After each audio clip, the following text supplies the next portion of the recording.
Итальянский режиссер Нанни Моретти намерен повторить свой каннский триумф 14-летней давности, и у него на это есть большие шансы. Его новая лента «Моя мать» растрогала зрителей.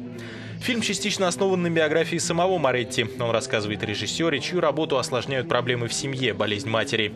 Однако в картине главную роль играет женщина Маргарита Бай, а Нанни Моретти сыграл ее брата.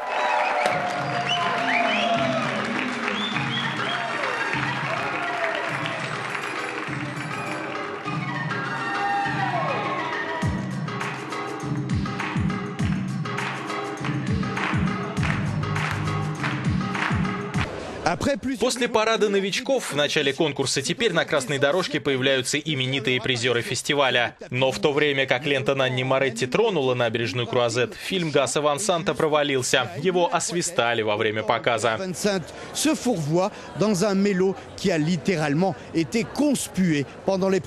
Обладатель пальмовой ветви Гас Ван Сант удостоился исключительно критических отзывов. Его фильм «Море деревьев» показался критикам слащавым и полным клише.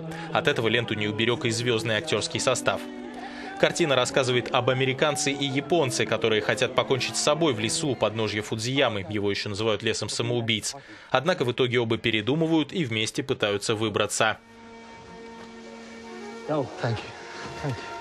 Thank you.